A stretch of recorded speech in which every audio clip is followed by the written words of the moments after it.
काही नाही कळो आला हा उपाय नाही तरी काय चुकी होती घाली तो पायासी मिठी एक सरे नेदी तो दुसरे आडये हो कासया पडतो लटिक्याचे भरी नभता काशिरी भार घेतो घाली तो पायासी मिठी एक सरे नेदी तो दुसरे आडयो संसाराचा हाट फिरतो दुकानी भरोवरी धन मिळवितो घालीन पायासी मिठी एक सरे नेदी तो दुसरे आडयो तुका म्हणे काहे घेतो गर्भवास तुका म्हणे काहे घेतो गर्भवास काया होतो दास कुटुंबाचा घाली तो पायासी मिठी एक सरे नेदी तो दुसरे आडयो विठ्ठल विठ्ठल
स्वयं लीलया गोपवेशं दधानं गवामृन्दकानन्दनं चारुहासं परब्रह्मलिंगं भजे पांडुरंगं पांडुरंगाकुरु प्रथम रमण दुसरे चरणा संतांच्या त्यांची कृपादाणे कथेचा विस्तार बाबाजी सद्गुरुदास तुकाराम अलंकापुरी रम्य सिंहासनस्थं पदांभोज तेजस्प्रदिक् प्रदेशं विदिन्द्राधिदेवै सदा स्तूयमानं समाधिस्थ मूर्तिं भजे ज्ञानदेव मस्तक हे पायावरी या वारकरी संतांच्या घ्यावी घ्यावी माझी सेवा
आधी नाही कळो आला हा उपाय, नाही तरी काय चुकी होती, घाली तो पायासी मिठी एक सरे, नेली तो दुसरे आड येऊ. अनंत कृपा विभूषित भगवत पूज्यपाद श्रेष्ठ तत्वज्ञ अभिजात प्रतिभावंत संत कवी जगद्गुरु तुकाराम महाराजांचा अतिशय गोड अत्यंत महत्वपूर्ण असा हा अभंग मी आपल्या समोर गायला. दादा इकोप्रेमी करत बेस द्या मला मॉनिटरचा. या अभंगामध्ये जगद्गुरु तुकाराम महाराजांनी आपल्या पूर्व प्रापंचिक जीवन प्रवासाचा विचार करत असताना आपल्या हातून काही चुका घडल्या, योग्य काय अयोग्य काय याचा उपाय न कळल्याचा परिणाम आपल्या हातून अनेक चुका घडल्या, अशा पद्धतीची खंत तुकाराम महाराजांना वाटली आणि ती आजच्या अभंगामध्ये महाराजांनी व्यक्त केलेली आहे.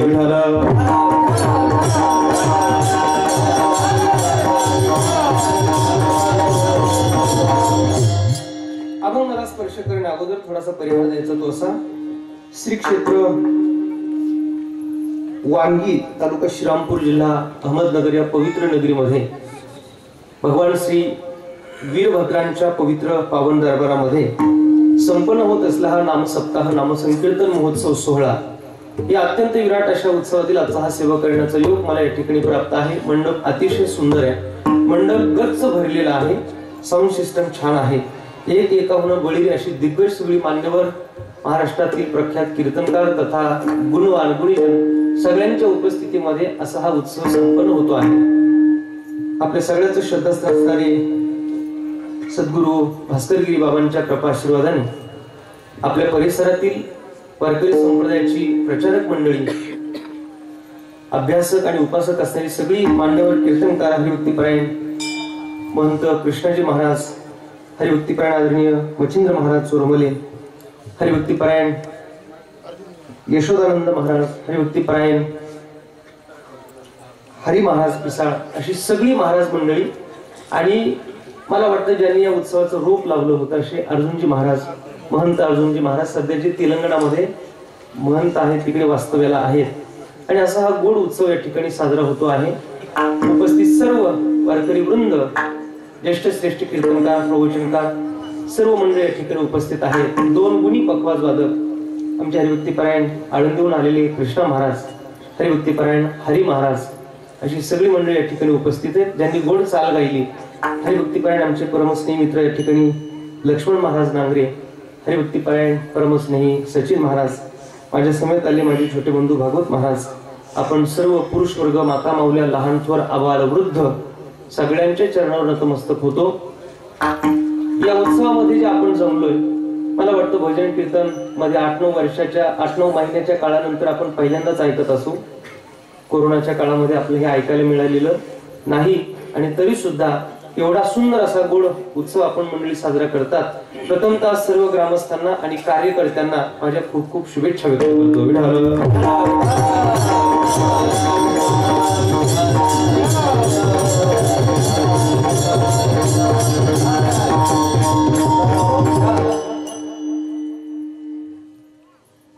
बिरोबा भगवंताच्या कलशारोहण मंदिराच्या निमित्ताने आज इथे येण्याचा योग या ठिकाणी आहे. कीर्तन थोडस जर लक्ष माझ्याकडे दिलं तर सगळ्यांना कळेल, नाही लक्ष दिलं तर कुणालाही कीर्तन कळणार नाही. मग पुन्हा लोक आमच्या कृष्णा महाराजांना, चोरमले महाराजांना विचारतील कुणी आणलं होत्या महाराजांना, काय कीर्तन सांगितलं त्याने, सगळं डोक्याच्या वरून गेलं. बरं तरी लोक म्हणत नाही दोन्ही पायाच्या मधून गेलं. ते तुम्हाला कळावं याच्यासाठी थोडस सिलेक्टिव्ह लिसनिंग लक्ष माझ्याकडे द्या. एन्जॉय, टाइमपास, मनोरंजन याच्याकरता मी आलो नाही, मला ते करायचंही नाहीये. कारण मला असं वाटतं कीर्तन आता प्रॅक्टिकल व्हायला पाहिजे. प्रयोग आहे कीर्तन म्हणजे. कोरोनाच्या काळानंतर आपण जर इथं जगून वाचून आलेलो आहोत तर कीर्तन म्हणजे फक्त मनोरंजन व्हावं, कीर्तन म्हणजे फक्त काहीतरी 2 तास आपले जावे त्याच्याकरता नाहीये. तर कीर्तन म्हणजे अगदी अंतःकरणाला जिव्हारी लागावं. विठ्ठल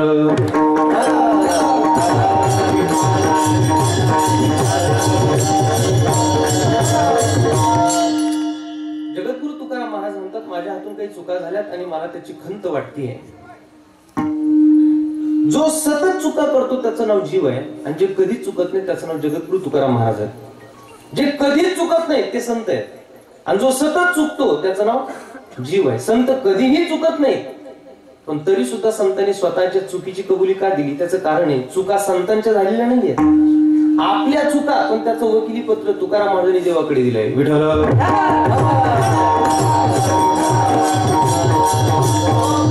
नाहीतर तुकोबारांच्या हातून काही चूक झाली असं सांगणारा कीर्तनकार त्याला कोणी शहाणं म्हणेल काय?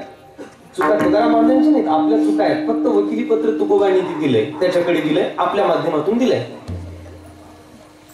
भारतीय संस्कृतीमध्ये आचाराला अतिशय मोठं स्थान आहे. आचार ही जगण्याची फार मोठी संपत्ती आहे. आचार परमो धर्म, आचार सर्वश्रेष्ठ धर्म आहे. कालयुगामध्ये इंटरनेटचा जमाना, विज्ञान युग, आधुनिक काळ आणि बदललेल्या समाज प्रवाहामध्ये आज लोक आचार भ्रष्ट होऊ पाहत आहेत. आचारापासून लोक विन्मुख झाले. धर्म काय, अधर्म काय, नीती काय, अनिती काय, कायदा काय, बेकायदा काय, काही लोकांना घेणं देणं राहिलेलं नाही. बस मला जगायचंय, मग मला जे काही मिळवायचं ते मी मिळवणार. ते मिळवत असताना, ते जगत असताना हे सगळंच्या सगळं माझ्या हातून काही चांगलं वाईट घडेल याचा लोक विचार करायला तयार नाहीत. आणि म्हणून एखाद्या रोगाचं जोपर्यंत निदान होत नाही तोपर्यंत माणूस किती जरी औषधोपचार करत बसला तरी त्या औषधोपचाराचे साईड इफेक्ट आपल्या जीवनावर झाल्याशिवाय राहत नाही. तसं जीवन प्रवास करत असताना जोपर्यंत खरा मार्ग कळत नाही, खरा उपाय कळत नाही, तोपर्यंत अनेक वेळेला मनुष्याच्या हातून चुका झाल्याशिवाय राहत नाही. मनुष्य चुकतो. थोडस लक्ष माझ्याकडे द्या. माणूस चुकतो याची कारण काय आहेत, प्रामुख्याने आपण त्याचा पहिल्यांदा विचार करूया. मनुष्य चुका का करतो बाबा? आपण चुका कराव्यात, आपण वाईट वागावं, आपण दुष्कृत्य करावं, आपल्या हातून पाप घडावं, त्याचा परिणाम लोक आपल्याला नावं ठेवणार आहेत, लोक आपली निंदा नालस्ती करणार आहेत, समाजात आपल्याला तोंड दाखवायला जागा राहणार नाही वगैरे. हे सगळंच्या सगळं जर त्याचा परिणाम असेल चुकांचा, दोषाचा, तर मनुष्याने वाईट वागू नये, चुका करू नयेत. तरी सुद्धा लोक चुका करतात का नाही? बोला, लोक चुका करतात. मग का करतात? पहिलं कारण मी आपल्या पुढे असं म्हणतो, मनुष्य ज्या चुका करतो त्याचं पहिलं कारण आहे, आपण ज्या युगात जन्माला आलो त्याचं नाव आहे कलियुग. कलियुगाच्या घोष प्रभावाने मनुष्य इच्छा असो अथवा नसो मनुष्य चुका करतो. लवाडी, आळस, कपट, निद्रा, हिंसा, मोह, मत्सर अनेक दोष कलियुगाची खाणे महाराज. त्यामुळे तुमची इच्छा असो अथवा नसो. श्रीमद भागवतामध्ये स्वतः नारदांच्या मुखातून फार गोड गायला गेलंय. सत्यम नास्ति तपशौचम दया दानं न विद्यते उदंभरिणो जीवा वरा काकुट भाषिण. सत्य राहिलेलं नाही, तप राहिलेलं नाही, दया राहिलेली नाही. दादा शिटी नको मारायला. विठ्ठल विठ्ठल.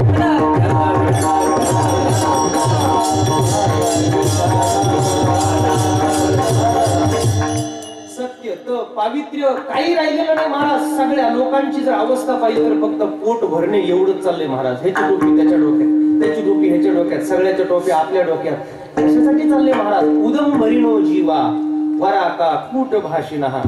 आणि म्हणून फक्त आपलं पोट भरावं एवढ्याच इच्छेने मनुष्य जगतोय. आणि कलियुगामध्ये हा मनुष्य ते करत असताना अनेक चुका त्याच्या हातून घडतात. आणि मग कलियुगाचा हा प्रभाव आहे. ऐसे कलियुगाचे मुळे झाले धर्माचे वाटोळे. या कलियुगामुळे धर्माचं वाटोळ झालंय. आणि मग कलियुगामध्ये मनुष्य अधर्म का करतो? कारण पुण्य क्षीण बळी झाले पाप. हा कलियुगाचा महिमा आहे. या कलियुगाचा महिमा आहे महाराज. नाहीतर आज वीरभद्र भगवंताच्या दरबारात एवढा समाज एकत्र यावा, हा इतका सुंदर असा मंडप सजावा, एवढे सगळे टाळकरी एकत्र यावेत, कीर्तनकार दुरून दुरून यावेत, एवढी महाराज मंडळी एकत्र यावीत, हे सगळं कलियुगाचं चित्र नाहीच आहे मुळात. That is not identity of Kaliyuga. हे कलियुगाचं चित्र नाहीच आहे महाराज मुळात. कलियुगाचं चित्र वेगळंच आहे. ऐका कलीचे महिमान, ऐका कलीचे महिमान.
सत्यासी झाले जण पापा देते अनुमोदन तरी ती हेळ न संताची. आणि म्हणून संत महात्म्यांची निंदा होईल, साधू संतांना त्रास होईल, कलियुगाचा ही महिमा आहे. मग तरी सुद्धा याही काळामध्ये हा एवढा मोठा उत्सव उभा राहतो. ही साधू संतांची उपकारायचं आपल्यावर महाराज, संतांची कृपा आहे आपल्यावर. आणि म्हणून हे होतं. कलियुगाचं चित्र काही वेगळंच आहे महाराज. समाधी प्रसंगामध्ये एक छान प्रमाण येतं. काय? मनुष्य ज्या चुका करतो तळागाळातला पासून ते मोठ्या उंच श्रीमंतापर्यंत सगळीच्या सगळी लोक चुका करतात. त्याचं कारण महाराजांनी नामदेवाला सांगतात, राजे भ्रष्ट यवन झाले, ठाई ठाई दोष घडले. राजेही भ्रष्ट झाले, सगळीकडे पापच पाप. ऊत आला महाराज त्या पापाला. नीट आहे का बरं? फार गोड सांगतो मी आपल्याला. कोरोनाच्या पर्वकालावर हा विषय मी मुद्दाम आपल्या पुढे मांडतोय. काय घडलंय आणि काय करायचंय. विठाल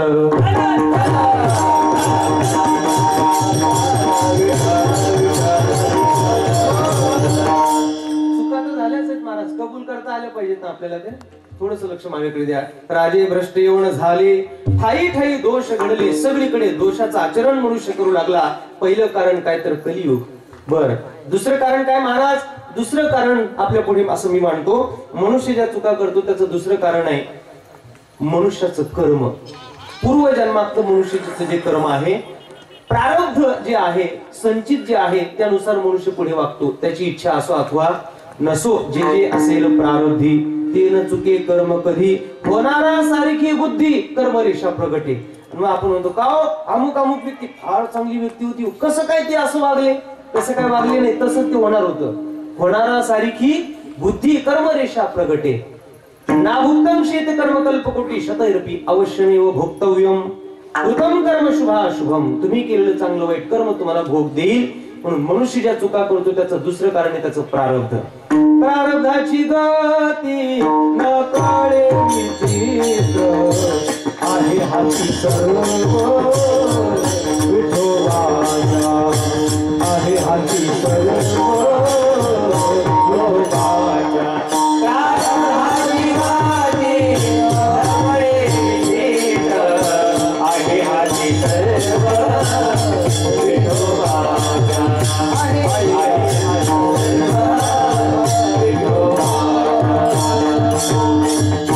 प्रारब्धाची गती फार विचित्र आहे महाराज. कोणाच्या वाट्याला काय दोष आचरण घडतील काही सांगता येत नाही. आणि म्हणून दुसरं कारण आहे प्रारब्ध. मनुष्य ज्या चुका करतो तिसरं कारण आपल्या पुढे मला असं मांडायचंय, मनुष्याला आपल्या जीव स्वरूपाचं अज्ञान आहे.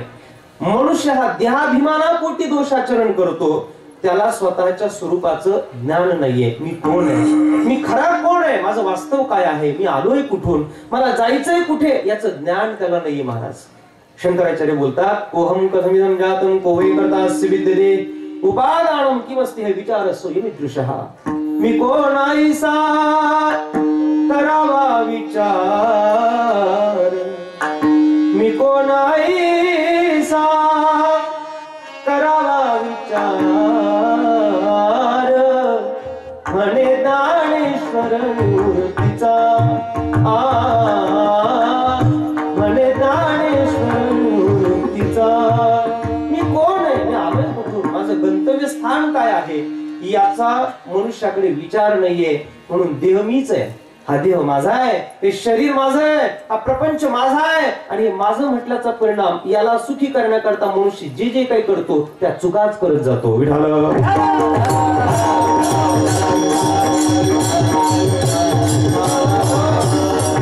पृथ्वी आप तेज वायू आणि आकाश या पंचमहाभूताचं दिलेलं हे भगवंताने शरीर, पण ते माझं म्हटल्याचा परिणाम शब्द स्पर्श रूप रस आणि गंध या पंच विषयाच्या दारात मनुष्य त्या ठिकाणी विषयाचं वैविध्य वाढून ठेवतो. आणि मग किती पापाचरण करेल महाराज तो काही सांगता येणार नाही. मांस सेवन मद्यपाना, महाराजांनी असं गोड वर्णन केले महाराज.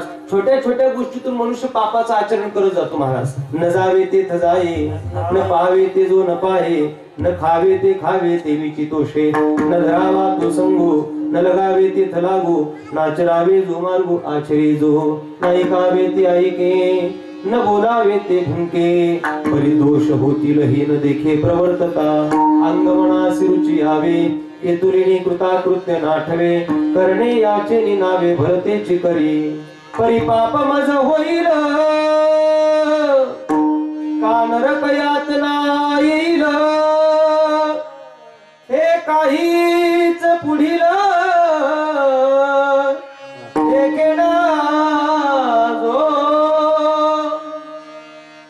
काही विचार करत नाही महाराज. तो मला पाप होईल, मला नरक यातना येईल, आहे ते जीवन मी कसं खर्च केलं पाहिजे, काही त्याच्याकडे त्याचं गणित नाही महाराज. आणि माऊली तर असं म्हणतात, यांनी ठरवूनच टाकले आमच्या अधोगती आम्ही करणार आहोत, पुढील अधोगतीची लाजणे नव्हे. आम्ही ठरवून घेतलंय आणि करिता ती ते न करवे वेदू म्हणे. आणि असं हे आचरण का लोक करतात, इच्छा असो अथवा नसो तरी दोषाचरण मनुष्य करतो. त्याचं कारण सांगितले महाराज, त्याच्या स्वरूपाचं त्याला अज्ञान आहे आणि हळूहळू मनुष्याकडून विषयाचं वैविध्य वाढत जातं. ते इतकं वाढत जातं की पाप बलाढ्य होतं. पहिलं कारण मी आपल्या पुढे मांडलं पाप करण्याचं, कलियुग. दुसरं कारण आहे प्रारब्ध. तिसरं कारण आहे स्वरूपाचं अज्ञान. मग महाराज या सगळ्या कारणामुळे मनुष्य पाप करतो. आम्हाला कळलं मनुष्य पाप करतो, कळलं ना. कलियुगामुळे पाप करतो, मान्य. प्रारब्धामुळे पाप करतो, मान्य. स्वरूपाचा अज्ञान आहे म्हणून मनुष्य चुका करतो, मान्य. पण एक मात्र वर्ग असा महाराज, हे सगळं त्याला कळतंय, हे सगळं त्याला कळतंय. मनुष्य कलियुगामुळे पाप करतो, प्रारब्धामुळे करतो, अज्ञानामुळे करतोय, त्याला कळतंय. आणि त्याच्यातून सुटण्याचा तो प्रयत्न सुद्धा करतोय. म्हणजे काय तर तो संतांच्या ग्रंथाचा अभ्यासही करतो, तो भगवत चिंतनही करतो, तो शास्त्रही जाणतो. आणि हे सगळं जाणत असताना सुद्धा तो चुका करतो. विठ्ठल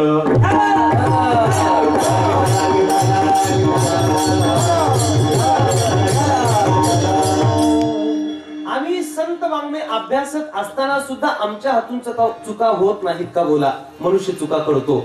मी चुकलोच नाही असं माणूस कॉन्फिडेंटली सांगू शकणार नाही. आपण सांगू शकत नाही महाराज चुका करतो. आणि म्हणून जाणकार लोक सुद्धा चुका करतात. मी बोलत नाही, माऊलींना विचारा. जे सर्वज्ञ ही होती ते उपायही जाणती. जे सर्वज्ञ असतात, ज्यांना सगळं ज्ञान आहे, ती उपाय सुद्धा जाणतात, त्याच्यातून कसा मार्ग काढायचा आहे. पण तेही परधर्मे व्यभिचरती कवन्या गुणे. माऊली म्हणतात सर्वज्ञ असणारी लोक सुद्धा पाप करून ठेवतातच ना, चुका करून ठेवतातच ना. मग याच्यातून सुटण्याचा मार्ग काय आहे? जगद्गुरु तुकाराम महाराज आपल्या पुढे सांगतात, या मनुष्याच्या हातून ज्या ज्या काही चुका झाल्या त्याच्यातून सुटण्याचा मार्ग एकच आहे. एक, प्रथमतः उपाय सांगण्यापूर्वी महाराज म्हणतात, तुम्ही त्या अखिल कोट ब्रह्मांड नायक भगवंताच्या पुढे उभे राहा आणि मी चुका केल्या हे अगोदर कबूल करा. प्रामाणिकपणाने त्याच्या पुढे जाऊन उभे राहून सांगा, देवा मला खरंच कळलं नाही, माझ्या आयुष्यात मी इतक्या अगणित चुका केल्या, इतकं पाप करून ठेवलं, इतकं दोषाचरण केलं देवा. पण खरं सांगू देवा, मला अगोदर उपाय कळला नाही रे. आधी जर मला कळालं असतं तर या चुका मी केल्या नसत्या. अभंगाचं पहिलं. आधी नाही कळ आला हा उपाय, आधी नाही कळ आला हा उपाय, आधी नाही कळ आला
आधी नाही कळू आला हा उपाय, नाही तरी काय चुकी होती. देवा आधी जर मला कळालं असतं तर मी या चुका करून ठेवल्या नसत्या.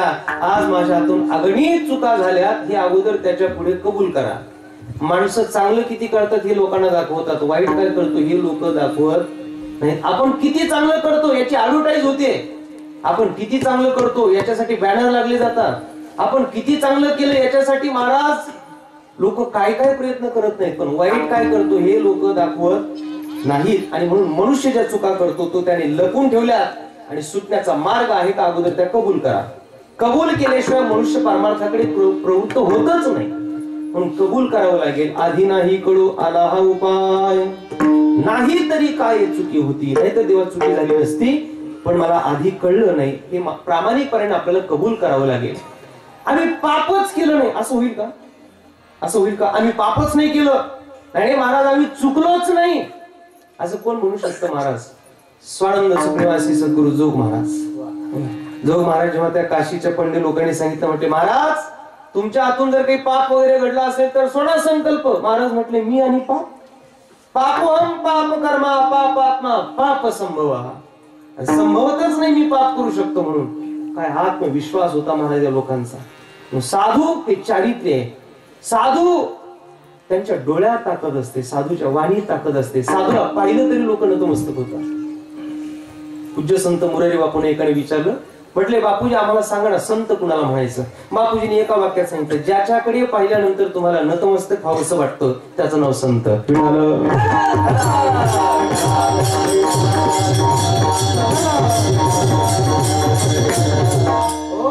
आणि म्हणून साधूच्या चारित्र्यात ताकद असते महाराज. आणि चारित्र्य अशी ताकद आहे बघा, थोडस लक्ष माझ्याकडे येतं. चारित्र्य अशी ताकद आहे बघा, आणि सगळ्याचा सगळा परिणाम हा आचरणाचाच दिसतो ना समाजात आजही. चारित्र्य फार मोठी ताकद आहे. धन गया तो कुछ नहीं गया, शरीर गया तो थोड़ा कुछ गया, लेकिन चारित्र्य गया तो सब कुछ गया. चारित्र्य फार मोठी ताकद आहे.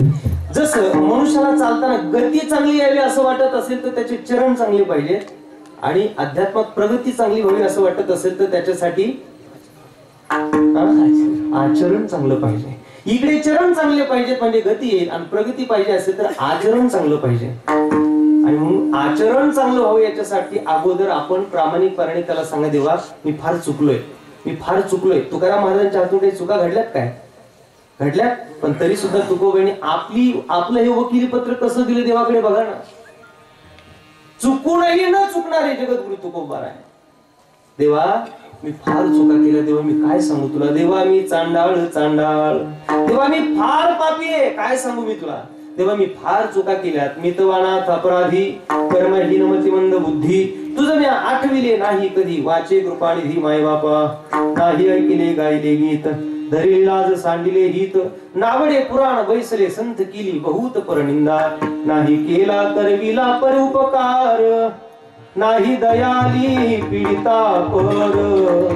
करू नये तो केला व्यापार, वाहिला भार कुटुंबाचा.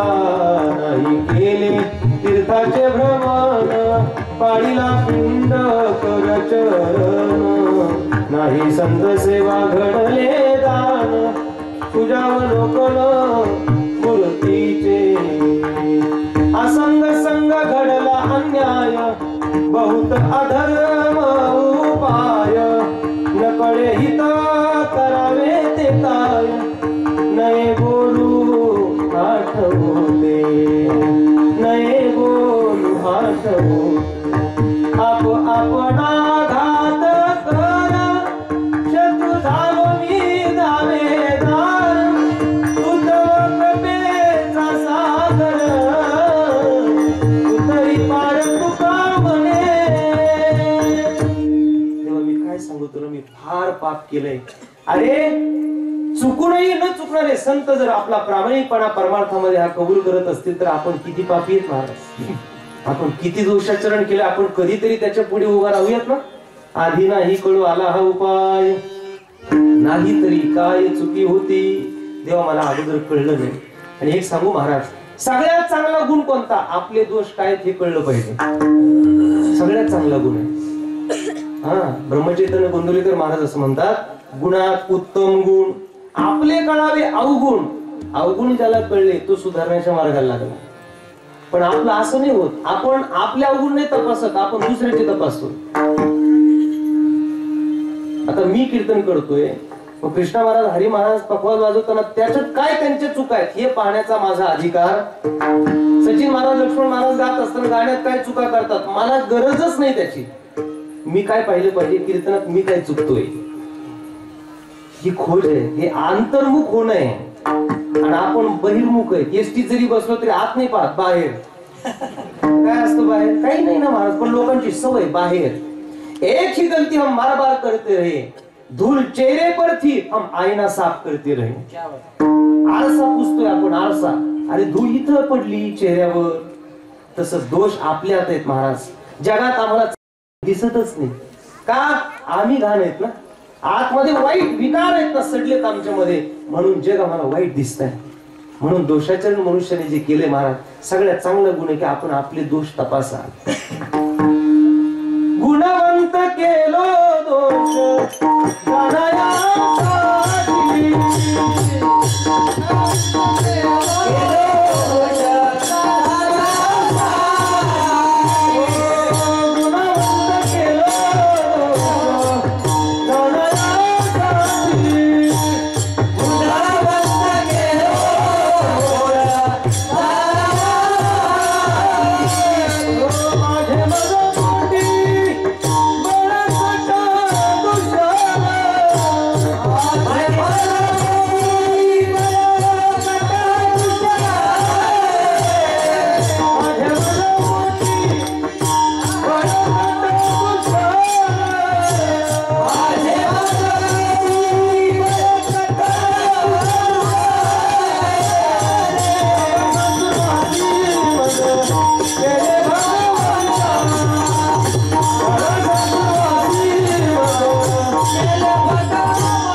जाणायासाठी माझे मज पोटी बळकट दूषण. आपल्याला त्याच्यासाठी गुणवान नाही बनवलं की आपण जगाचे दोष बघावेत. आपण असे गुणवान झालो पाहिजेत का आपण आपले दोष पाहिले पाहिजे. आणि हे सांभाळण्याकरता, हे पाहण्याकरता आपण गुणवान झालं पाहिजे महाराज. म्हणून हा गुणवान आहे ज्याला स्वतःचे दोष कळतात. आणि चुका आपल्या बघा, जगाच्या पाहण्यात काही अर्थ नाही. बरं, चुका सगळ्यांकडूनच झाल्या, चुका सगळ्यांच्याच हातून झाल्यात, सगळ्यांनीच केलेल्या चुकांचा त्याचा परिणाम कोरोना आलाय ना. कुछ गलतियां तो हमने भी की है साहब, वरना मुझ छुपाने की बात नहीं होती. 8-9 महिन्यापासून लोकांनी तोंड झाकलेत का? काहीतरी घडलंय. काय घडलंय आत विचारा मनाला. सगळा चित्रपट तुम्हाला दाखवतो. तोरा मन दर्पण कहलाय, भले बुरे सारे कर्मों को देखे और दिखाए. तोरा मन दर्पण कहलाय, तोरा मन दर्पण कहलाय. अरे मनासारखा आरसाच नाही मला. आपल्या मनाला विचार आपण काय करून ठेवलंय. मन आपल्याला सगळं सगळं दाखवतं. आणि सामुदायिक झालेलं पाप म्हणजे कोरोना, आणि सामुदायिक करावं लागणारं पुण्य म्हणजे हा उत्सव. विठ्ठल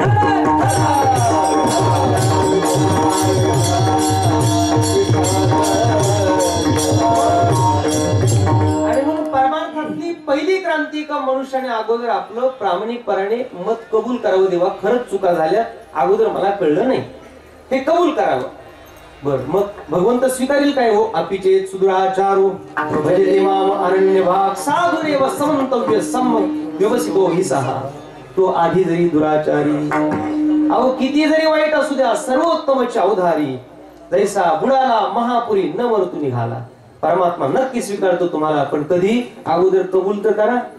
माझ्या हातून जेव्हा चुकलंय, एक पाऊल त्याच्यासाठी टाका, 2 पावलं त्याचे पुढे येतात, पण पहिलं पाऊलच पडायला तयार नाही आपलं. कसं परमात्मा आपल्याला पुढे येईल महाराज? आणि म्हणून कबूल करावं लागेल आपल्याला. देवा मी चुकलो. संत सांगतात चुका झाल्यात ना, होऊ द्या, केली मागे नका पाहू तुझं जमान आम्ही आहो तुझं जमान आम्ही आहो तुझं जमान आम्ही आहो केली मागे नका पाहू तुझं जमान आम्ही आहो तुझं जमान आम्ही आहो तुझं जमान आम्ही आहो केली मागे नका पाहू तुझं जमान आम्ही आहो तुझं जमाना मी आहो तुझं जमाना मी आहो केली मागे नका पाहू तुझं जमाना मी आहो तुझं जमाना मी आहो तुझं जमाना मी आहो.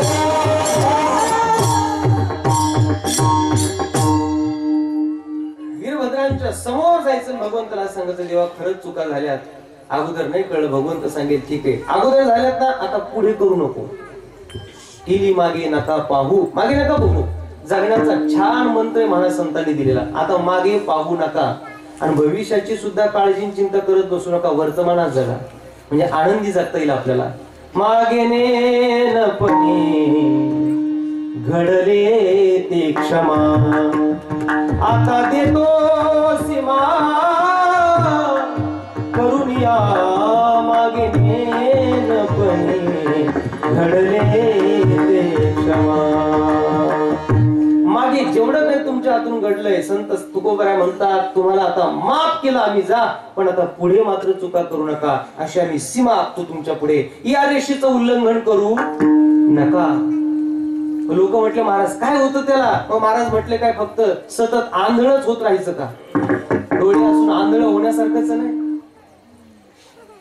बहुत सोसिले मागे न कळता पुढती आता काय अंध व्हावे पुढती आता काय अंध व्हावे. अरे त्याच चुका पुन्हा पुन्हा करण्यात काय मजा असते मला त्याच चुका पुन्हा पुन्हा त्याच चुका करतो मनुष्य तेच विषय पुन्हा पुन्हा त्याच्यामध्ये आनंद शोधण्याचा प्रयत्न करतो परिणाम फक्त विषयाचं वैविध्य सुख देतच नाही आम्हाला ते फक्त वैविध्य वाढतं आणि मग इंधने निमाला अग्नी कोठे फक्त वैविध्य वाढतं विषयाची नावं बदलतात लोक विषय तेच असतात महाराज आपल्याला वाटतं मी नवीन विषय भोगतो काही नसतं काहीच नसतं महाराज ते एक जणाचं नवीन लग्न झालं आणि मग आता लग्न झाल्यावर त्याला नोकरी करता मुंबईला जायचं होतं तो मुंबईला गेला त्याची नवीन बायको दोघं मुंबईला गेले मुंबईमध्ये राहत असताना त्याने बायकोला सांगितलं हे बघ घरी महिनाभर आपल्याकडे लग्नाची धावपळ होती रोज मिष्टान्न पंचपक्वान्न खाऊन खाऊन कंटाळा आलाय आपण नवीनच आता मुंबईमध्ये आलोय आता नवीन कामही मी बघितलंय मला उद्या जायचे कामावर जायचे कंपनीत जायचे तू मला असं काहीतरी डब्बा बनवून दे किती खाल्ल्यानंतर मला अशी तृप्ती झाली पाहिजे गोड खाऊन खाऊन फार कंटाळा आलाय जरा डब्याला काहीतरी चवदार जरा बनवून दे. बायको म्हटले बघा तुम्ही अजिबात काही काळजी करू नका मी तुम्हाला इतका छान डबा बनवून देते फार छान डबा बनवून देते कारण मी तुमची आवड निवड पाहिली गोड खाऊन तुम्हाला कंटाळा आलाय अगदी छान डबा बनवून देते. त्याने विचारलं पण अगं नेमकं तुम्हाला काय बनवून देणार आहे डब्याला काही काळजी करू नका तुम्ही मी बरोबर बनवून देते नाही पण सांग ना मला नेमकं काय तू देणार आहे डब्याला. बायको म्हटली काळजीच करू नका मी चांगला डब्बा देते अहो पण काय देणार आहे तुम्हाला सांग ना. बायको म्हटली काही नाही मी उद्या तुम्हाला बेसन भाकर बनवून देणार आहे. तू म्हटलं वा वा वा बेसन भाकर खाल्ल्यानंतर माझे जिभेची चव किती अवीट असेल काय बायको आहे वा याला म्हणतात बायको काय पुण्याईने मिळाली तुम्हाला याच्यासाठी नशीब लागतं चांगली बायको मिळाला वा वा फार भाग्य माझं. बायकोने त्याला बेसन भाकर बनवून दिली तो कंपनीमध्ये गेला बेसन भाकरी खाल्ली त्याला बरं वाटलं गोड खाल्लं होतं थोडं तिखट खाल्लं त्याला बरं वाटलं. दुसऱ्या दिवशी तो घरी आला बायकोला त्याने सांगितलं वा काय डब्बा केला होता अगं काय बेसन भाकरी होती अशी चव जगात कुठे नाही कुठल्या सुगरणीला सुद्धा असं बनवता येणार नाही. काय पिठलं भाकरी होती काय बेसन भाकरी होती फारच सुंदर असं म्हणावं लागतं असं नसतं पण असं म्हणावं लागतं माझं झालं म्हणून त्यांचं झालं नाही त्यांना काम होईल म्हणावं लागत तसं काही नसतं ते पण म्हणावं लागतं आणि मग बायकोला त्यांनी सांगितलं आता उद्या मला डब्याला काय देणार आहे उद्या मी कंपनी जाणार आहे उद्या डब्याला काय देणार आहे. बायको म्हटली काळजीच करू नका पण काय देणार आहे काळजीच करू नका अगं पण नेमकं काय देणार आहे मला सांग ना. बायको म्हटली मी उद्या तुम्हाला भाकरी बेसन देणार आहे. काल काय दिलं बेसन भाकरी आज काय भाकरी. मला म्हटलं कदाचित तिची पद्धत काही वेगळी असेल बनवायची ठीक आहे म्हटले. दुसऱ्या दिवशी भाकरीन पिठलं दिलं, पहिल्या दिवशी पिठलं भाकरी दिली. मला दृष्टांत संपला माझा, फार काही पुढे विचार करू नका, एवढंच होतं ते. मुद्दा माझा इतकाच आहे, असं तुम्ही किती जरी वाढवत नेलं, फक्त काय बदलेल माहितीये, फक्त नावं बदलतील महाराज त्या भोगाचे, त्याच्यापेक्षा वेगळं काही नाही. फक्त नावं बदलतात, विषय तेच असतात, विषय तेच असतात. पण मनुष्याला वाटतं मी नवीन नवीन भोग भोगतोय. मनुष्याची विषय भोगण्याची क्षमता सुद्धा तीच असते. आणि मनुष्य चुका काय करतोय, त्याच्या अज्ञानाच्या पोटी मनुष्य त्या विषयाचं वैविध्य वाढतोय आणि त्याच्या हातून चुका घडतात. त्या घडू नये याच्यासाठी सावधानता म्हणून अगोदर त्याने प्रामाणिकपणाने भगवंताला कबुली दिली पाहिजे, देवा आता मला चुकायचं नाही. ही कबूल केल्याशिवाय महाराज पुढचा पाऊलच होऊ शकत नाही आपला. आणि म्हणून कबूल करा, आधी नाही कळू आला हा उपाय, नाही तरी काय चुकी होती. आधी म्हणजे इथून मागच्या काळामध्ये, आहे की नाही, कोरोनाच्या अगोदर काय जे काही आपलं वय असेल त्या वयाच्या अगोदर जेवढं काही झालंय ते जाऊ द्या, गंगेत घोडे. पण आता इथून पुढे तरी आता हे सगळं घडू नाही. नाही तरी काय चुकी होती. आणि याच्यासाठी सही आहे ती तुकाराम महाराजांची आहे, जी साईने ना महाराज ती तुकाराम महाराजांची. तुम्ही जर देवाकडे गेले आणि देवाला म्हटलं, देवा मी चुकलोय, मला आता चुकायचं नाही, म्हणून तू माझे उपकार कर, मला आधी कळलं नाही, असं नाही चालणार. हे सांगताना सुद्धा अभंग तुकाराम महाराजांचाच लागतो. आधी नाही कळू आला हा उपाय, हे म्हटल्याशिवाय मार्ग नाही. कसं काय, 2000ची नोट बनवली, 2000ची नोट ती त्यांनी नाही बनवली, ती आपण बनवली. समजा वांगीत आपण ती 2000ची नोट बनवली, अगदी तशीच बनवू आपण. तो जसा गुलाबी कलर तसाच बनवू, त्याच्यावरचे आकडे तेच टाकू. जितकी ती नोट छान दिसते आपण सुद्धा तशीच बनवू. फक्त ती नोट तुम्ही माझ्याकडे आले, म्हटले महाराज तुम्ही आज आमच्या कीर्तनाचे प्रतिनिधी आहात, मग या नोटेवर सही तुमची टाकू. आणि मग मी त्या 2000च्या नोटेवर सही माझी केली. आणि मग ती नोट वांगीतल्या कुठल्याही एखाद्या ग्रहस्थाने श्रीरामपूरला बाजारात नेली आणि ती बाजारात ती नोट दिली गेली. त्याच्या मोबदल्यात तुम्हाला काही सामान किराणा वगैरे काय मिळायचं ते मिळालं, मिळेल काय हो?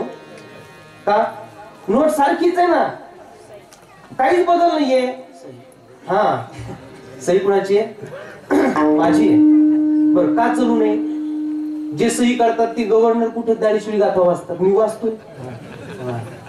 मी काकडा भजन करतो, मी हरिपाठ करतो, मग चालायला पाहिजे ना माझी आजची नोट. मी सही केली ना, नाही चालत ना महाराज. का? अधिकार नाही आहे. मी कुणी जरी असलो तरी तिथे सही कुणाची पाहिजे? गव्हर्नरचीच पाहिजे, तर ती नोट चालते ना. तसं भगवंताकडे साकडं घालताना, भगवंताला चुका सांगताना आपण किती सांगितलं तरी तो ऐकत नसतो. त्याच्यासाठी अभंग तुकाराम महाराजांचाच लागतो. विठ्ठल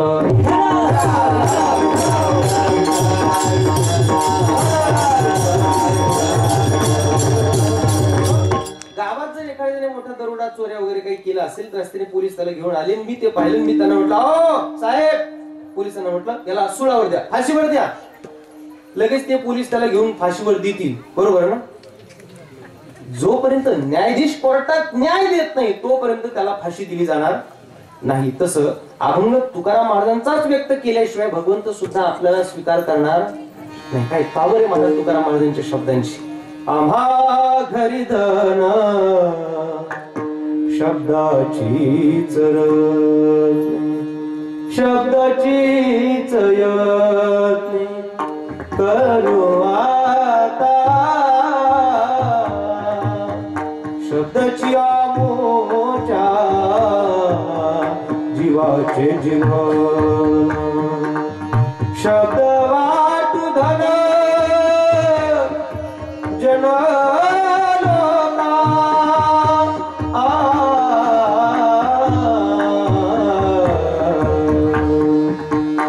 शब्द तुकाराम महाराजांचेच लागतात तेव्हा भगवंत स्वीकारतो.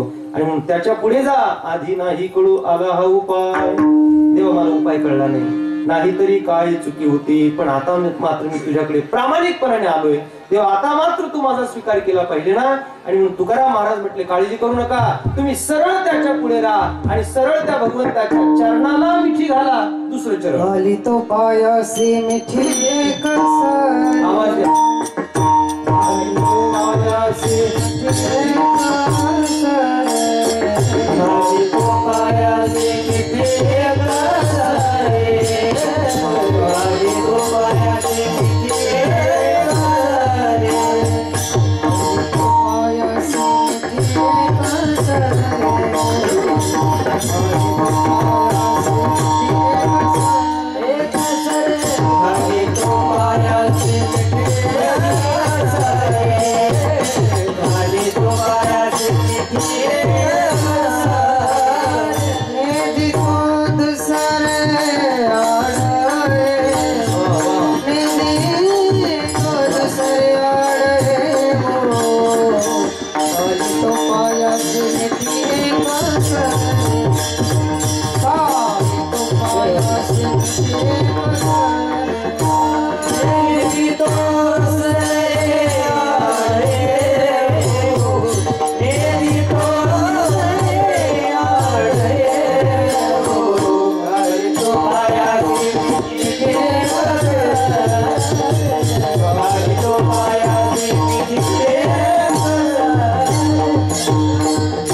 पायासी मिठिये कसरे नेदी तो दुसरे आडे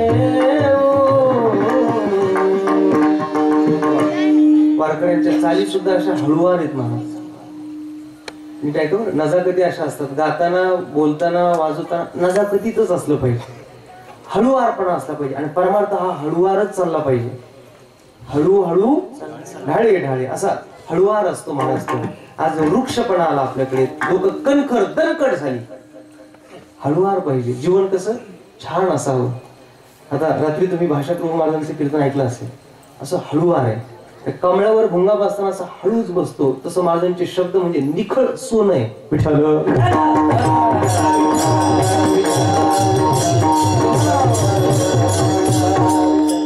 आणि म्हणून त्या शब्दांमध्ये ताकद येते महाराज. हळूवार असावं. निधी तो दुसरे आड येऊ. देवा आता बस फक्त चरणावर मिठीच घालतो मी तुझ्या. घाली तो पायासी मिठी एकसरे. सोडूच नका त्याचे चरण. म्हणजे सगळ्यांनी उठायचं वीरभद्र भगवंताचे चरण पकडायचे असा त्याचा अर्थ नाहीये. चरण घट्ट पकडायचे याचा अर्थ काय? चरण शब्दाचा अर्थ आहे स्वरूप. भगवंताच्या स्वरूपाकडे आकर्षित व्हायचं आणि भगवंताच्या स्वरूपाचं चिंतन करून आपण जीवन विश्व खर्च करायचं म्हणजे चरण पकडणे. न सोडी न सोडी न सोडी विठोबा चरण न सोडी. देखिले तुमचे चरण निवांत राहिले मन. कासया तेजीन प्राण आपुला गे माये. मिठी पडली पंढरी राया. त्या भगवंताच्या पायावर मिठी एकदा घातली ना महाराज सोडूच नाही असे त्याचे पाय आहेत महाराज. आणि कलियुगात आपल्या हातून घडलेल्या चुका कबूल करून भगवंताच्या चरणाला मिठी घालणं एवढाच एक उपाय उद्धाराचा आहे. उपाय भरपूर आहे पण या काळात नाही चालत. आणि कया काळे नसले उपाय. आणि कया काळे नसले उपाय.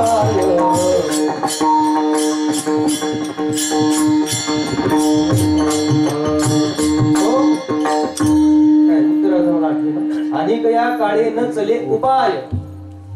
आठवते कुणाला? विठ्ठल चालेल.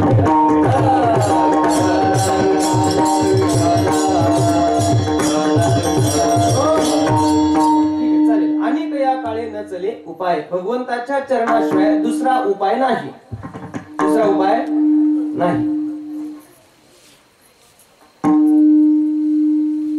बघू आठवलं तर आपल्याला पुढे या काळामध्ये तो उपाय नाही. म्हणून भगवंताचे चरण देवा मी सोडणार नाही. आता नेली तो दुसरे आड येऊ. म्हणून आता मी तुझ्याकडे आलोय. आता याच्यामध्ये दुसरं काही आडवं येऊ द्यायचं नाही. चूक झाली मान्य आहे. भगवंताच्या पुढे उभा राहायचं आणि देवा आता चुकायचं नाही. म्हणून कबूल करून भगवंताच्या चरणाला मिठी घालायची. देवा मी तुझ्याकडे आलोय, तुझ्या चरणाला मी आता नतमस्तक झालोय. मी चुकणार नाही पण तू सुद्धा माझा उद्धार करायचा चुकू नको. आता नको चुकू आपुल्या उचिता. तू सुद्धा चुकू नको.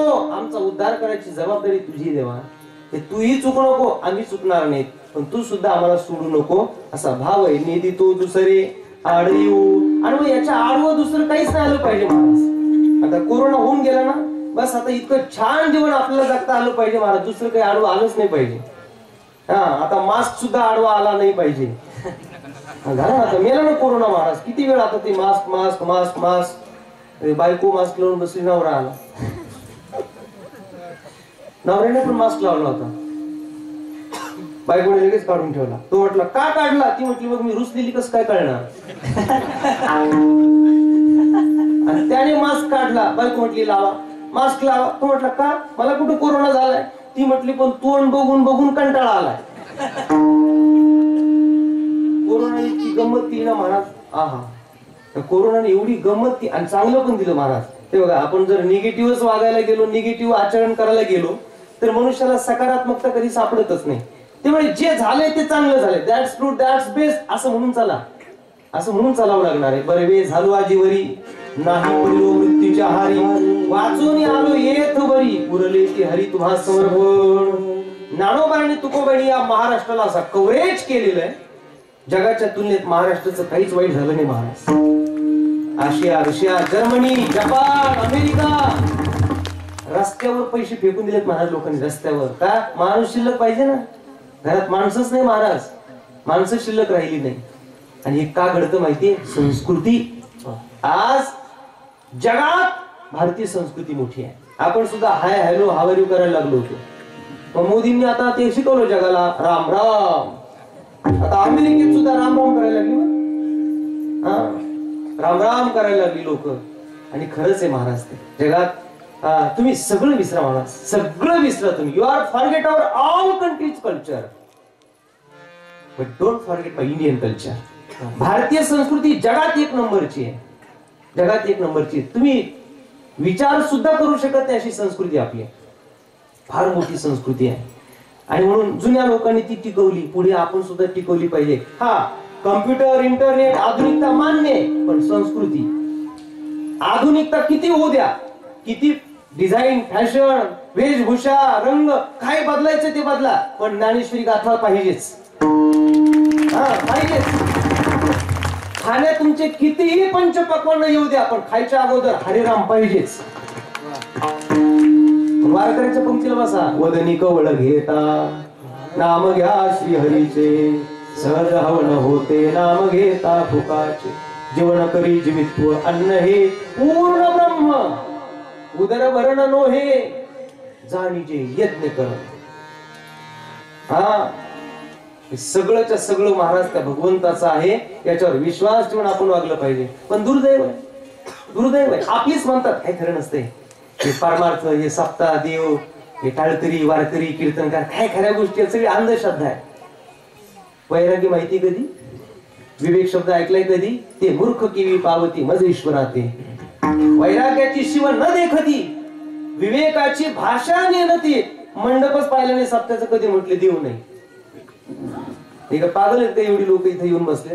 त्या नव्या काळातले धोत्र घालून आम्ही कीर्तनकार तुमच्या पुढे आलो, काय वेळ लागले आम्हाला? पैसा इतका होता महाराज लोकांकडे, इतका पैसा आहे लोकांकडे. उद्या लोक प्लॉटिंग चंद्रावर करतील, पण सप्त्यात, पण समाधान मात्र तुम्हाला वांगीच्या सप्त्यातच भेटणार आहे.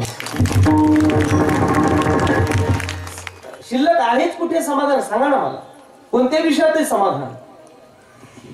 5 स्टार हॉटेलला गेला माणूस, जर खाली उतरा त्याला विचारलं कसं काय, काही व्यवस्थाच नव्हती, कसं काय उतरलं इतक्या लवकर?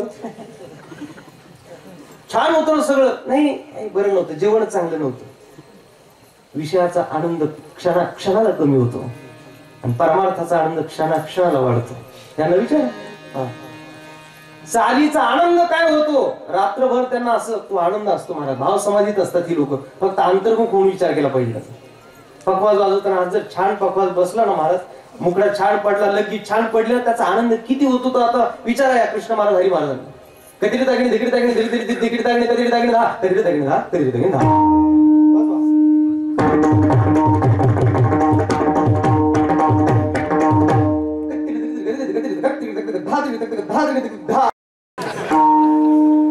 मंजिलें उन्हीं को मिलती है जिनकी सपनों में जान होती है.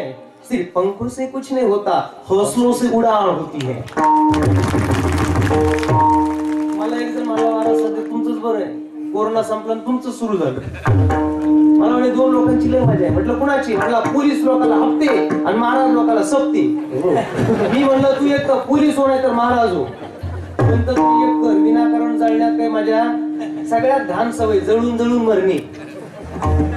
एवढी जलसी, एवढा तिरस्कार आहे आपल्या लोकांमध्ये महाराज, काही अर्थ नाही त्याला. अरे कॉम्पिटिशनचं जग आहे, स्पर्धेचं युग आहे.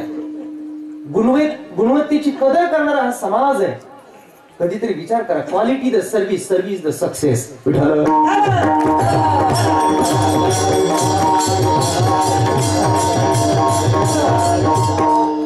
कधी पाहिलंच नाही म्हटले देव नाही धर्म नाही. अरे सगळीची सगळी ईश्वराची लीला आहे महाराज ही. अरे पायाच्या नखापासून तर डोक्याच्या केसांपर्यंतची निर्मिती कुणाची आहे? The God has given so many things from knee to here, but we are forget our God. म्हटलं आम्ही देव मानत नाही. पायाच्या नखापासून तर डोक्याचे केस त्याचीच आहेत. I will give the example. If you want to change your eye, you have to pay in hospital 2 lakh रुपये. डोळा बदलायला गेली कुठं? नगरला, श्रीरामपूरला 2 lakh. If you want to change your kidney, you have to pay in hospital 4 lakh रुपये. If you want to change your corona 3 lakh रुपये. किती होते? 3 lakh. But as a human, we are saying that God has not given anything. देव नाही. इथं यावं लागेल. इथं त्याच्याशिवाय नाही महाराज. बैसता संतांची संगती कळू आले कमळापती आपुले कोणीच नव्हती. निष्ठेची ती दृढ झाला सगळं सगळं सोडा महाराज. एक तो परमात्मा त्याच्याशिवाय अन्य नाहीये. घाली तो पायासी मिठी कसरी निधी तो दुसरी आड येऊ. आणि मग आतापर्यंत हे लटक्या प्रपंचातच वागलोय ना आपण. तिसरं चरण कासाया परी तो लटिकाचे भार. कासाया परी तो लटिकाचे भार. कासाया परी तो लटिकाचे भार. कासाया परी तो लटिकाचे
पडतो लटिक्याचे भरी नवता का श्री भार घेतो. म्हणजे तो चालीत सुद्धा तुम्ही भार वापरला. वा नवता का श्री भार घेतो. कशासाठी आम्ही या लटक्या प्रपंचामध्ये पडलोय आणि कशासाठी डोक्यावर या प्रपंचाचं ओझं आणि भार घेतलंय. महाराज म्हणतात भक्ती विजयामध्ये महिपती महाराज असं वर्णन करतात. प्रपंच लटिका मिथ्या माया नरदेह केवळ नाशिवंत काया म्या जन्म दौडीला वाया पंढरीराया विसरोनी. कशासाठी मी या प्रपंचाचा भार घेतला. लटिका व्यवहार सर्व हा संसार कशासाठी भार. पण भार असं आहे ना भार महाराज असं वाटतं ना सगळ्या नगर जिल्ह्याचं टेन्शन एकट्यावरच का काय. चेहरे तर महाराज असे पडलेत ना काही लोकांचे. इथले नाही बाहेरचं सांगतो. बघितलं ना त्यांच्याकडे महाराज क्यू मियार होते तो सुरतच वैस कोणी गोवरीत कैसी दिसे. कशासाठी Maharaj. Laughter is the best medicine in the world. तुम्हाला पाहिलं ना समाधान वाटलं पाहिजे आपलं. हा आणि म्हणून हे ओझं घेऊन जगण्यात अर्थ नाही. मनुष्याने सहज जगावं सहज जगावं आनंदी जगावं आनंदी राहावं. कशाचं ओझं आहे आपल्याला महाराज. कुणाच्या खांद्यावर कुणाची ओझी. कशासाठी घेऊन बसलो आपण. काही आपलं नाही आपलं ओझच नको आपल्याला हे सगळं. म्हणून मनुष्याचं जीवन संत वाङ्मयाच्या आधाराने जर जगेल तर ते छान प्रभावित होऊ शकतो. पण ज्ञानेश्वरी गाथेशिवाय मात्र पर्याय नाही त्याला. पर्यायच नाही त्याला महाराज. पर्याय नाही. आणि म्हणून धोत्र घातलेल्या लोकांनी शाळा न शिकणाऱ्या लोकांनी अडाणी लोकांनी धोत्र गाड्याची व्यवस्था असताना पंढरपूरला पायी चालणाऱ्या लोकांनी ते वाचावं असा भ्रम ठेवू नका. जीवनमुक्त जरी अवस्थेला पोहोचला तरी त्याला ज्ञानेश्वरी गाथेशिवाय पर्याय नाही. गाथा वाचलाच पाहिजे. ज्ञानेश्वरी वाचलीच पाहिजे महाराज. त्याशिवाय आनंद नाही महाराज. हा दुर्दैव आहे आमचं की आम्हाला या गोष्टी कळत नाही.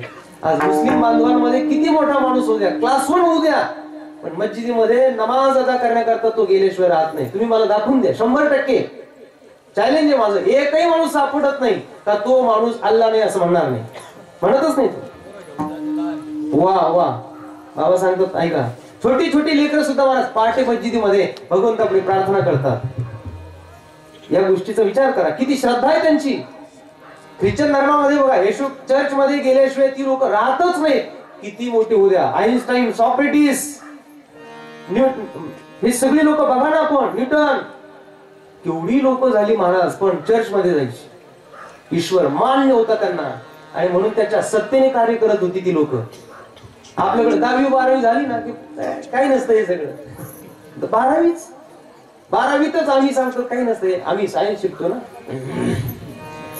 काय दुर्दैव महाराज.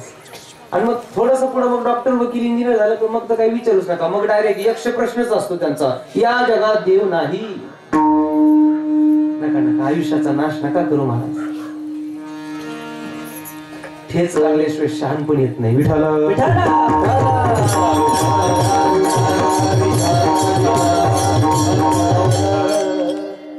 भगवंताची सत्ता आहे, भगवंताची इच्छा आहे महाराज. कशासाठी भार घेताय आपण? प्रपंच लटकाय, भार घेऊ नका. बर, या प्रपंचात येऊन आपण काय करतोय महाराज? तुकोबाराय म्हणतात, बरोबरी धन मिळवितो, संसाराचा हाट फिरतो दुकानी. या संसार रूपी बाजारामध्ये जन्म मृत्यू रूपी विविध दुकानात मी येतोय, 84 लक्ष विणी भोगून येतोय. आणि करतो काय तर बरोबरी धन मिळवितो, ज्याच्यामध्ये आनंद समाधान नाहीये. नाथ महाराज भागवतामध्ये असं म्हणतात, द्रव्यापाशी आधिव्याधी, द्रव्यापाशी दुष्ट बुद्धी, द्रव्यापाशी सलोभ क्रोधी, असत्य निरवधी द्रव्यापाशी. द्रव्याची आमागे कळी काळाचा लाग, म्हणून या संग खोटा त्याचा, म्हणून या संग खोटा त्याचा, म्हणून या संग खोटा त्याचा. त्याच्यात समाधान नाहीये. भोगणाऱ्या लोकांना विचारा, आदर्श महाराज ती पुढे आपल्या. प्रपंच जरी सुख जोडे तरी का सेविती गिरीकडे, राज्य टाकून गेले थोडे ते काय वेडे म्हणावे. नजातुक काम कामानाम, हे कोण म्हटलंय? सगळ्या विषयाला भोगणारा एक राजा, ज्याचं नाव आहे ययाती. देख पा जनकाधिक. वा वा, अशी वारकरी असल्यावर पण आता ते दुश्मन घड्याळ थांबलं, वाजून गेले. आता काय करावं, अशी अडचण. मला कल्पना नव्हतं, मी सुद्धा नगर जिल्ह्यातला आणि तुम्ही इतके छान आहात म्हणजे मला तर अभिमानाने छाती फुगलीच पाहिजे माझी ना. छान, फार सुंदर. आणि सगळ्यांनी आम्हाला सांगितलं त्याच्यामध्ये आनंद नाही. न जातुक काम कामाना उपभोगे न शम्यते. जळो जळो हा धनकाम, अमूल्य आयुष्य केले भस्म, पुकाचे जे राम नाम, ते मी अधमन म्हणेची. नाथ महाराजांनी भागवतामध्ये कदरी ब्राह्मणाच्या मुखात ते शब्द वापरले. जळो, आग लागू दे त्या धनाला, त्या संपत्तीला. आणि मग बरोबरी धन मिळवितो. पण प्रपंचात पैशाशिवाय प्रपंच होत नाही, हे जरी खरं असलं पण पैसा श्रेष्ठ आहे ही समजून चुकीची आहे. त्याच्याशिवाय समाधान आहे महाराज. आणि म्हणून या प्रपंचामध्ये आम्ही जन्माला येतो, या प्रपंचामध्ये मरतो, जन्माला येतो मरतो, जन्माला येतो मरतो. इच्छा आहे नाही काही माहिती नाही. आणि पुन्हा जन्माला येतो, पुन्हा मरतो, पुन्हा त्या चुका करतो. जगद्गुरु तुकाराम महाराज जीवाचा हा आलेख आपल्या पुढे मांडतात. असं म्हणतात, बाबा अरे ते दुःख काय सामान्य कारण, कशासाठी जन्माला येतात मरता? शेवटचं चरण, शेवटचं. तुका म्हणे काय घेतो गर्भवास, तुका म्हणे काय घेतो गर्भवास,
कशासाठी मी जन्माला येतोय, गर्भवासाचं दुःख मी सहन करतोय आणि पुन्हा पुन्हा या संसाराचा दास होतोय, तेव्हा आता बास झालं. आता प्रपंचाचा दास होण्यापेक्षा प्रपंचातून उदास व्हावं आणि भगवंताचं दास व्हावं.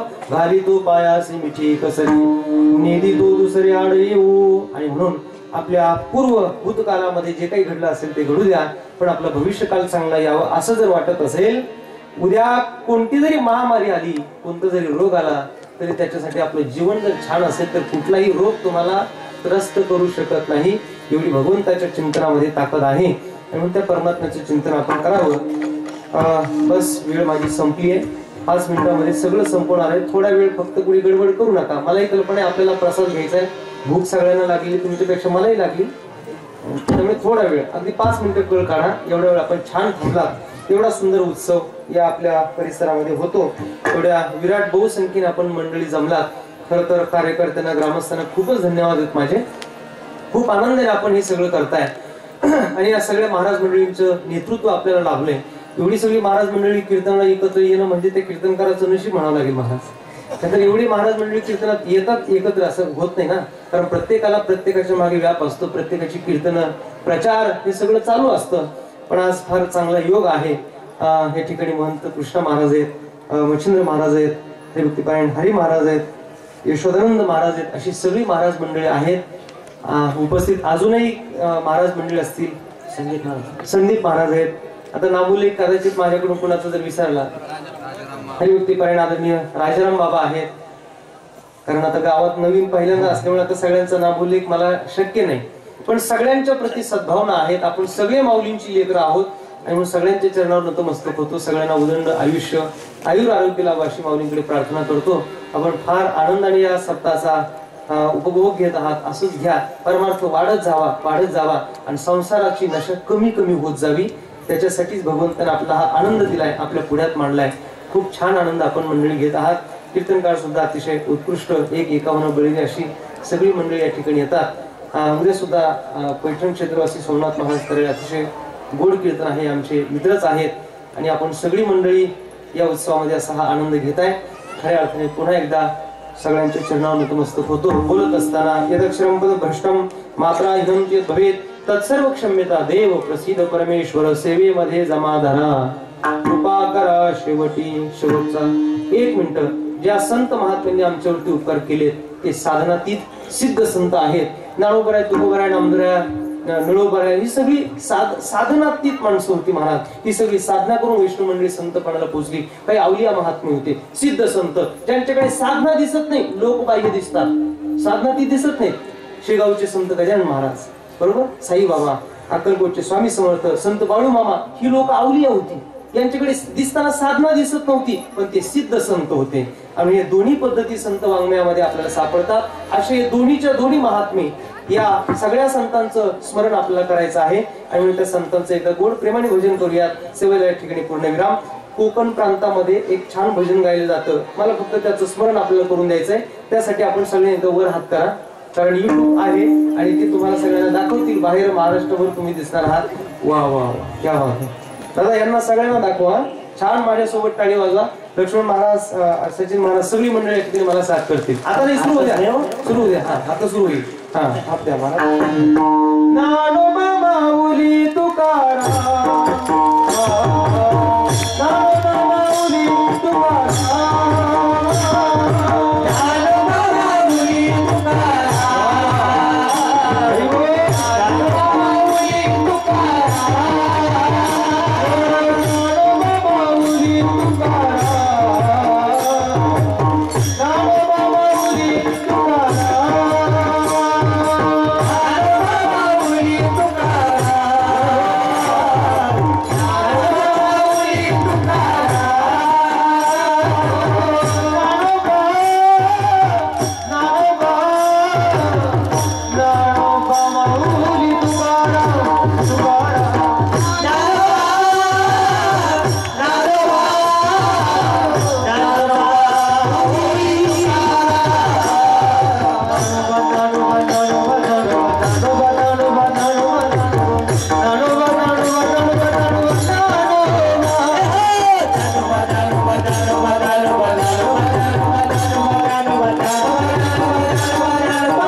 विठ्ठल जय जय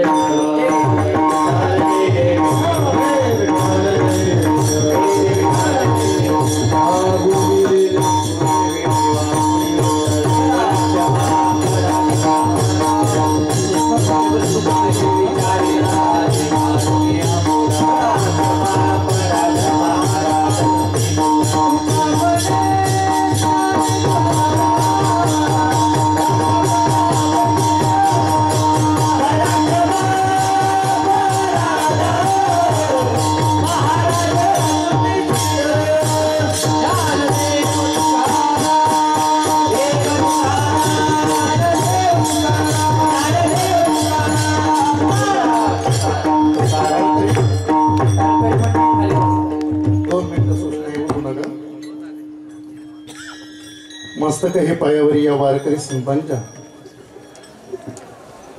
भगवंताच्या अगाध असीम कृपेनं जागृत देवस्थान बिरोबा भगवंताच्या अगाध कृपेनं परम कृपेनं सकल साधू संतांच्या आशीर्वादानं आपणा सर्वांचं श्रद्धास्थान महाराष्ट्र भूषण परमपूजनीय गुरुवर्य शांतीब्रह्म भास्करगिरीचे बाबांच्या कृपाशीर्वादानं तसेच गावचे असणारे आदरणीय हरिभक्तीपरायण महंत अर्जुनजी नामदेव महाराजांच्या तसेच तेळापूरचे आमचे आदरणीय गुरुबंधू मच्छिंद्र महाराज चोरमली शास्त्रीजी गावचे असणारे मृदंग भूषण आदरणीय हरिभक्तीपरायण हरिबाबा पिसाळ तसेच ग्रामस्थ मंडळी आदरणीय हरिभक्तीपरायण यशोदानंद महाराज माने या सर्वच महाराज मंडळींच्या मार्गदर्शनाखाली संपन्न होत असलेला हा अखंड हरिनाम सप्ताह ग्रंथराज ज्ञानेश्वरी पारायण सोहळा वांगी गाव आणि परिसराच्या दृष्टीनं अतिशय भाग्याचा आणि आनंदाचा क्षण आणि हा सोहळा भगवान बिरोबा महाराज वीरभद्र मंदिराचा कलशारोहण सोहळा या आपल्या गावामध्ये अतिशय भव्य दिव्य स्वरूपात राष्ट्रीय कीर्तन महोत्सवाच्या रूपात संपन्न होतोय आणि या सोहळ्याच्या निमित्तानं आपण महाराष्ट्रातील नामवंत कीर्तनकार मंडळी या ठिकाणी बोलवलेली कालही ज्यांचं कीर्तन झालं आजही ज्यांचं कीर्तन झालेलं आहे महाराष्ट्रातील नामवंत कीर्तनकार ज्यांनी काही मला असं वाटतं दिवसापूर्वी महिन्यापूर्वी जी टॉकीजला ही कीर्तनं केली ती सर्वच महाराज मंडळी जी टॉकीजची कीर्तनकार मंडळी आणि ते आपल्या गावाला त्यांचे पाहायला लागतात ते आपल्या गावाचंही भाग्यच आहे. सुंदर अशी कीर्तन सेवा आमचे आदरणीय हरिभक्तीपरायण अशोक भागवताचार्य अशोक महाराज तिलक शास्त्रीजी आपल्या जिल्ह्यातीलच आहेत आणि खऱ्या अर्थानं आपल्या जिल्ह्यातील ही महाराज मंडळी म्हणजे आपल्या जिल्ह्याचं भूषण आहे. वारकरी संप्रदायाचं भूषण असणारी मंडळी महाराजांनी सुंदर अशी सेवा बिरोबा भगवंताच्या चरणी समर्पित केली. मी वांगीकर ग्रामस्थांच्या वतीने महाराजांचे हार्दिक ऋणनिर्देश व्यक्त करतो. या सप्ताहामध्ये अन्नदान करणारे भाविक वृंद ज्यांच्या मी नाव वाचतो कृपया बिरोबा भगवंताचा प्रसाद म्हणून महाराजांच्या हस्ते आपण श्रीपाचा स्वीकार करायचा. ज्यांची नावं वाचतोय त्यांनी या ठिकाणी पटकन यायचं श्रीपाचा स्वीकार करायचा आहे. उद्याचे दैनिक कार्यक्रम सांगितले जातील पुंडलिक वर्धे होईल आणि मग पंक्ती धरल्या जातील.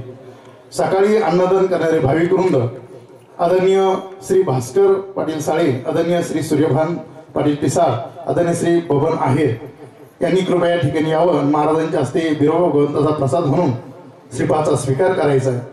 तसेच सायंकाळचे अन्नदाते आदरणीय श्री सभाजी माने आदरणीय श्री मोहन कोपनर आदरणीय श्री शिवाजी कांबळे आदरणीय श्री संभाजी कांबळे आदरणीय श्री लक्ष्मण बर्डे आदरणीय श्री दशरथ वाघमोडे आदरणीय श्री सुखदेव कोपनर या सर्व मंडळींनी या ठिकाणी यावं आणि बिरोबा भगवंताचा प्रसाद म्हणून महाराजांच्या हस्ते श्रीपाचा स्वीकार करायचा आहे.